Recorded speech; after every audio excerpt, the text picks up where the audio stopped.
Welcome to Pratap Classes. दोस्तों, Pratap Classes के YouTube channel पर आपका स्वागत है।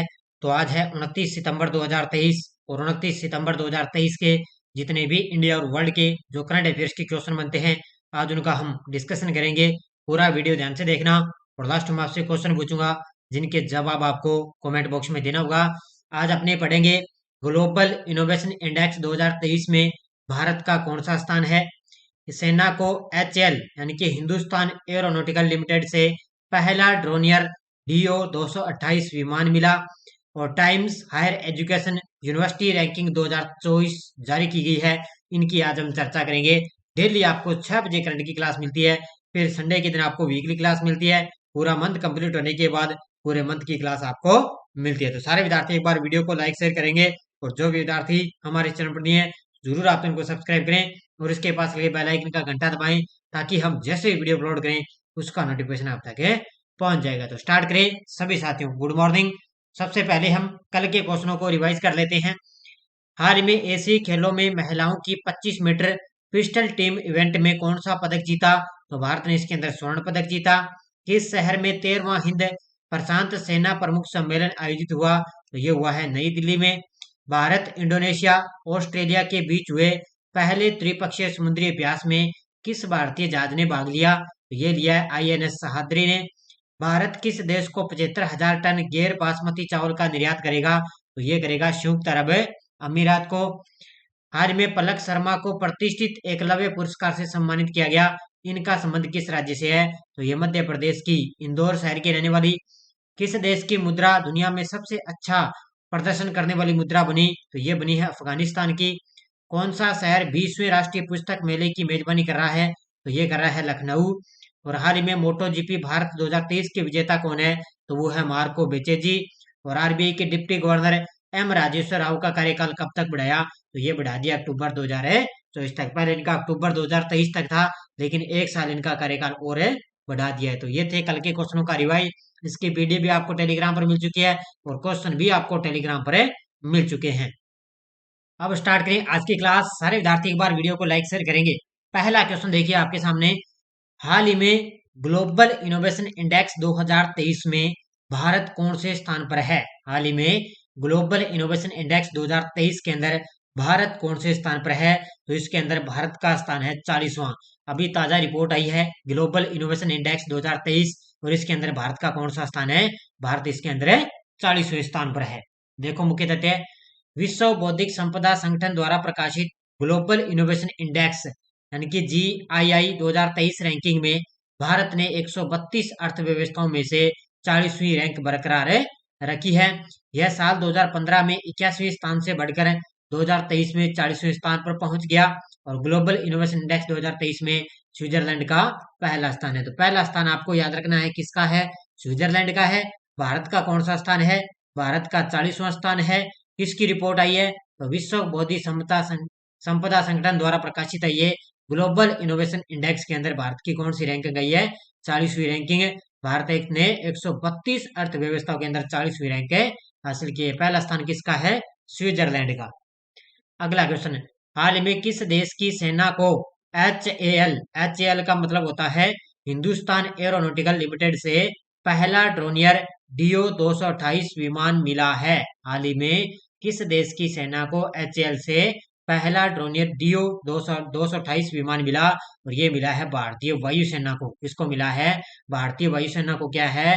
हिंदुस्तान एरोनॉटिकल लिमिटेड से क्या है? पहला ड्रोनियर डीओ 228 विमान मिला है। ये तस्वीर के अंदर आप देख सकते हो। ये पीछे देखो विमान खड़ा है ना, 228।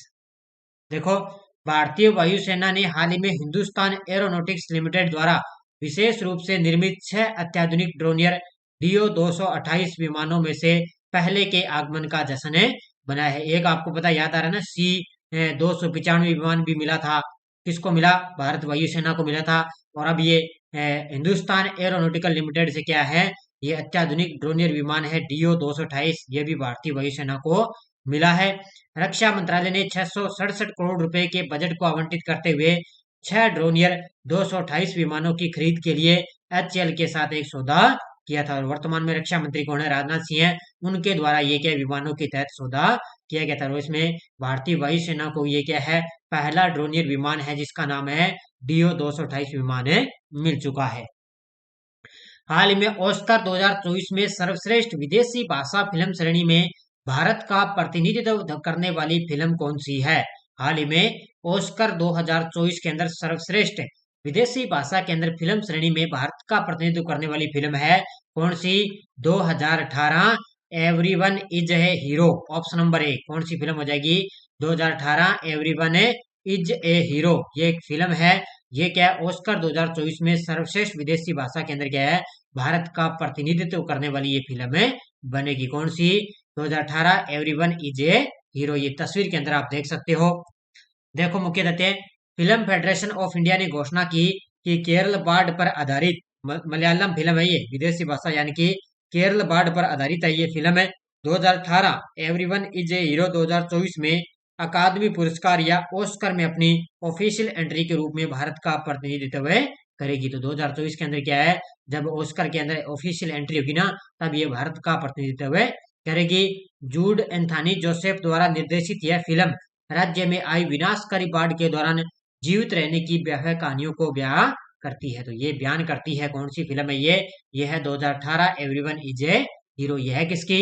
ये है जूड एंथनी जोसेफ द्वारा निर्देशित ये फिल्म है, जिसमें क्या है 2024 के अंदर जो ऑस्कर होंगे ना, उसके लिए एंट्री के रूप में ये भारत का प्रतिनिधित्व करेगी। हाल में वर्ल्ड टैलेंट रैंकिंग 2023 के अंदर भारत कौन से स्थान पर है? हाल ही में वर्ल्ड टैलेंट रैंकिंग 2023 के अंदर भारत का कौन सा स्थान है? तो इसके अंदर भारत का स्थान है कौन सा?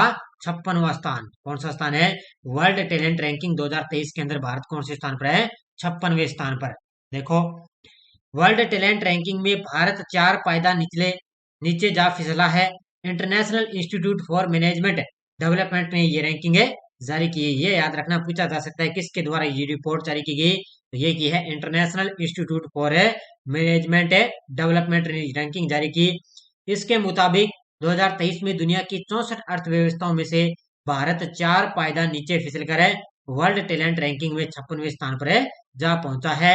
और साल 2022 में भारत इस रैंकिंग में 52वें स्थान पर था और अब की बार कौन से स्थान पर आ गया? 56वें स्थान पर है। और वर्ल्ड टैलेंट रैंकिंग 2023 में स्विट्जरलैंड पहले स्थान पर है। तो ग्लोबल इनोवेशन में मैंने स्विट्जरलैंड पहले स्थान पर बताया और वर्ल्ड टैलेंट रैंकिंग में भी स्विट्जरलैंड पहले स्थान पर। जो पीछे मैंने करवाया ना अभी पहला क्वेश्चन है, उसमें भी स्विट्जरलैंड पहले स्थान पर है और इसमें भी पहले स्थान पर है। तो इसमें भारत का कौन सा स्थान है? 56वां स्थान। हाल ही में टाइम्स हायर एजुकेशन में वर्ल्ड यूनिवर्सिटी रैंकिंग 2024 में कौन सी यूनिवर्सिटी पहले नंबर पर है? हाल ही में टाइम्स हायर एजुकेशन में वर्ल्ड यूनिवर्सिटी रैंकिंग 2024 के अंदर कौन सी यूनिवर्सिटी पहले नंबर पर है? और वो है कौन सी? Oxford university, option number C. कौन सी यूनिवर्सिटी है? Oxford university. और ये है कहां पर है? तो ये है लंदन की। किसकी है ये? लंदन की है यूनिवर्सिटी, ऑक्सफोर्ड यूनिवर्सिटी। ये क्या है, अब की बार वर्ल्ड यूनिवर्सिटी रैंकिंग 2024 के अंदर यूनिवर्सिटी, ये सब यूनिवर्सिटी है वो सबसे टॉप पर है। ये कौन सी? Oxford university. देखो, टाइम्स हायर एजुकेशन ने वर्ल्ड यूनिवर्सिटी रैंकिंग 2024 जारी कर दी है। इसमें 108 देशों और रीजन के लिए 1904 यूनिवर्सिटी इसके अंदर शामिल है। दुनिया में टॉप 1 यूनिवर्सिटी में पहले नंबर पर है लंदन की ऑक्सफोर्ड यूनिवर्सिटी ने बाजी मारी है। तो लंदन की है ऑक्सफोर्ड यूनिवर्सिटी, उसने बाजी मारी। इस बार भारत के 91वीं यूनिवर्सिटी को THE वर्ल्ड यूनिवर्सिटी रैंकिंग 2024 में जगह मिली है। किसको मिली है? 91वीं यूनिवर्सिटी को क्या है? THE वर्ल्ड यूनिवर्सिटी रैंकिंग में जगह मिली। IISc बेंगलुरु ने साल 2017 के बाद पहली बार टॉप 250 यूनिवर्सिटीज की लिस्ट में जगह बनाई है। तो बेंगलुरु जो यूनिवर्सिटी, इसको कौन सा स्थान मिला है? 2017 के बाद में क्या है, पहली बार टॉप 250 यूनिवर्सिटी के अंदर जगह बनाई है। किसने? बेंगलुरु ने। और पहले नंबर पे कौन है? Oxford university. 25वीं अंतर्राष्ट्रीय समुद्री शक्ति संगोष्ठी का आयोजन किस देश में हुआ है? 25वीं अंतर्राष्ट्रीय समुद्री शक्ति संगोष्ठी का आयोजन किस देश में हुआ? और ये हुआ है अमेरिका के अंदर। कहां पर हुआ है? अमेरिका के अंदर। देखो, संयुक्त राज्य अमेरिका के न्यूपोर्ट रोड आइलैंड में USA नेवल वॉर कॉलेज में 25वीं अंतर्राष्ट्रीय समुद्री शक्ति संगोष्ठी का आयोजन हुआ। तो इसके अंदर भारतीय नौसेना के chief naval staff admiral R Hari Kumar ने इसमें भारत का प्रतिनिधित्व किया है। तो ये हमारे भारतीय नौसेना के जो चीफ है ना, कौन है? Admiral admiral R Hari Kumar ने इसके अंदर भारत का प्रतिनिधित्व किया। और ये 25वीं अंतर्राष्ट्रीय समुद्री शक्ति संगोष्ठी का आयोजन कहाँ पर हुआ? अमेरिका के अंदर। अगला क्वेश्चन देखो, हाल में किस शहर में गांधी वाटिका संग्रहालय स्थापित किया गया है? हाल ही में किस शहर के अंदर गांधी वाटिका संग्रहालय स्थापित किया गया? आपको पता है 2 अक्टूबर आ रही है और 2 अक्टूबर को अपने क्या बनाते हैं? गांधी जयंती। तो गांधी जयंती के उपलक्ष्य पर क्या है? गांधी वाटिका संग्रहालय स्थापित किया गया है जयपुर के अंदर। यहाँ पर स्थापित किया। ये तस्वीर के अंदर आप देख सकते हो, ये देखो हमारे जयपुर राजस्थान के सीएम है अशोक गहलोत इधर खड़े हैं, सीएम गहलोत, और उन्होंने जगदीप धनखड़ के साथ उन्होंने मिलकर जयपुर के अंदर गांधी वाटिका संग्रहालय स्थापित किया है। जगदीप धनखड़ नहीं है, ये है राजस्थान के राज्यपाल कलराज मिश्र। देखो मुख्य तथ्य, गांधी वाटिका महात्मा गांधी को समर्पित एक संग्रहालय है जो जयपुर के सेंट्रल पार्क में इसको स्थापित किया गया। इस वाटिका में अंग्रेजों के भारत आगमन से लेकर गांधी जी के दक्षिण अफ्रीका प्रवास और गांधी जी के भारत में अंग्रेजों के खिलाफ आंदोलनों और उनके दर्शनों को प्रदर्शित है किया गया था। यानी कि जो उस समय जब भारत को आजाद कर समय जितने भी आंदोलन हुए थे ना, उस समय को दर्शाया गया इसके अंदर है। इसमें गांधी वाटिका महात्मा गांधी, इसमें जो संग्रहालय बना है वो जयपुर के सेंट्रल पार्क में स्थापित किया गया है। हाल में केंद्र सरकार ने एप्सा एएफएसपी की समय सीमा को कहां बढ़ाया है? तो आपको सभी को पता है अरुणाचल प्रदेश और नागालैंड। ऑप्शन नंबर 1 इसका उत्तर हो जाएगा। अरुणाचल प्रदेश और नागालैंड के अंदर क्या है? केंद्र सरकार ने एप्सा की समय सीमा को बढ़ाया है। कितने समय के लिए?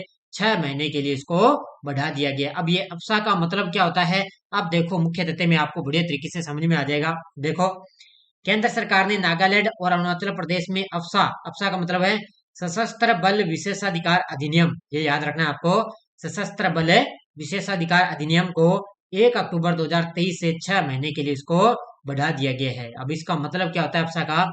अफसा एक ऐसा कानून है जो सेना और अन्य केंद्रीय अर्धसैनिक बलों को छापेमारी और अभियान चलाने और बिना किसी पूर्व सूचना या गिरफ्तारी वारंट के कहीं भी किसी को भी गिरफ्तार करने की अनुमति देता है। जो जितने भी अर्धसैनिक है, जो सैनिक है ना वहां पर जो घूम रहे हैं, जो पुलिस है, उनको क्या है इस एप्सा के कानून के तहत क्या है, अगर कोई व्यक्ति क्या है बिना किसी पूर्व सूचना या उसमें क्या है वो सेना क्या है उसको किसी भी व्यक्ति को बिना सूचना दी हुए गिरफ्तारी उसको यानी कि गिरफ्तार कर सकती है, उनको अनुमति होती है। तो इसके लिए कार्यकाल को क्या है नागालैंड और अरुणाचल प्रदेश में इसका कार्यकाल है वो 6 महीने के लिए बढ़ा दिया, यानी कि सशस्त्र बल है विशेषाधिकार है अधिनियम। यूएनओ रिपोर्ट में भारत में तेजी से बढ़ रही बुजुर्गों की आबादी में किस राज्य में सबसे ज्यादा बुजुर्ग हैं? तो अभी यूएनओ की एक रिपोर्ट आई है, उस रिपोर्ट के मुताबिक भारत के अंदर तेजी से बढ़ रही है बुजुर्गों की आबादी, और बुजुर्गों की आबादी किस राज्य में सबसे ज्यादा बुजुर्ग हैं? तो ये आपको पता है केरल, केरल राज्य के अंदर सबसे ज्यादा बुजुर्ग हैं। किस राज्य में? केरल राज्य के अंदर। तो ध्यान रखना, आपको पता है धीरे धीरे भारत के अंदर वैसे भी आबादी ज्यादा हो चुकी है, और वैसे आपको पता है जैसे आबादी ज्यादा होगी तो बुजुर्ग लोग भी अब ज्यादा हो जाएंगे। आपको पता है लगभग पहले वाले तो आपको पता है लगभग 50-45 वाले 50 से ऊपर वाले बुजुर्ग होते थे, लेकिन आजकल आपको पता है 35 साल वाले बुजुर्ग हो गए, 30 साल वाले भी लगभग, मुझे लगता है आने वाले समय में 30 साल वाले भी बुजुर्ग हो सकते हैं। तो अभी यूएनओ की रिपोर्ट आई ना, इसके अंदर भारत में तेजी से बुजुर्गों की संख्या बढ़ी है और सबसे ज्यादा बुजुर्ग केरल के अंदर देखे गए। देखो, संयुक्त राष्ट्र जनसंख्या कोष और Bharat international institute for population द्वारा एक रिपोर्ट में बताया गया कि अगले 3 दशकों में भारत का समाज पूरी तरह से बदल जाएगा। मैंने कहा ना, देखो अगले साल यानी कि अगले 3 दशकों के अंदर भारत का समाज पूरी तरह से बदल जाएगा। इस कारण केरल राज्य में सबसे ज्यादा बुजुर्ग राज्यों में से एक है। 2050 तक हर 5 में से एक शख्स भारत में बुजुर्ग होगा, यानी कि जैसे 5 व्यक्तियों में एक शख्स भारत में बुजुर्ग होगा। अगले 3 दशकों में भारत की 20% आबादी बुजुर्गों की हो जाएगी, जो वर्तमान में 10.1% है। और इस रिपोर्ट के अनुसार उत्तर प्रदेश दूसरा सबसे युवा राज्य है और वही पहले स्थान पर है बिहार है, यानी कि युवा सबसे ज्यादा कहां पर है? बिहार है, पहले स्थान पर बिहार है और दूसरा स्थान किसका है? उत्तर प्रदेश का। तो युवा सबसे ज्यादा बिहार और उत्तर प्रदेश के अंदर है, लेकिन बुजुर्ग सबसे ज्यादा कहां पर है? केरल राज्य के अंदर। तो याद रखना, बढ़िया तरीके से उसको पढ़ लेना। अब ये आपको एक नोट चीज याद रखनी है कि भारत में हरित क्रांति के जनक थे एमएस स्वामीनाथन का निधन हो चुका है। अपने पढ़ते हैं जीके के अंदर कि भारत में हरित क्रांति के जनक कौन थे?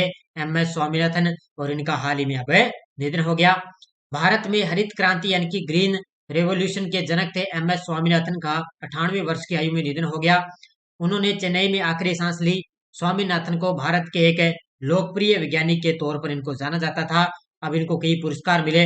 इनको पद्मश्री 1967 में मिला, पद्म भूषण 1972 में मिला, पद्म विभूषण 1989 में मिला, रेमन मैग्सेसे पुरस्कार मिला 1971 में, और विश्व खाद्य पुरस्कार मिला 1987 में। तो ये याद रखना, पूछा जा सकता है कहीं भी। और ये आपको पता है भारत में हरित क्रांति के सबसे पहले जनक थे, और एम एस स्वामीनाथन, और इनका हाल ही में निधन हो चुका है। पीडीएफ आपको टेलीग्राम पर मिल जाती है, वीडियो के डिस्क्रिप्शन में लिंक आता है, कोई सूचना आती है हमारा सब आपको टेलीग्राम पर सूचित किया जाता है। पिछले वीडियो क्वेश्चन क्या था, किस देश ने अपने अत्याधुनिक मुख्य युद्धक टैंक मरकावा मार्क 5 का अनावरण किया? ये किया है इजराइल देश ने। बहुत सारे विद्यार्थियों ने शानदार तरीके से जवाब दिए, उन सभी को हार्दिक शुभकामनाएं।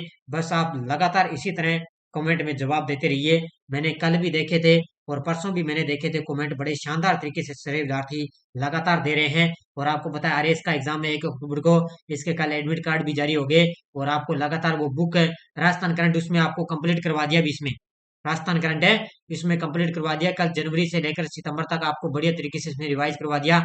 और अब आपको जिला दर्शन की क्लास आपको मिलेगी, जो नए जिले बने ना उसमें आपको जिला दर्शन इसमें आपको दी गई है, उसमें आपको यूट्यूब पर क्लास दी जाएगी। अब देखो क्वेश्चन बोल रही हो, किस संगठन ने ओसिरिस रेक्स मिशन के जरिए क्षुद्र ग्रह वेन्यू का नमूना पृथ्वी पर उतारा है? NASA, ISRO, DRDO, space x.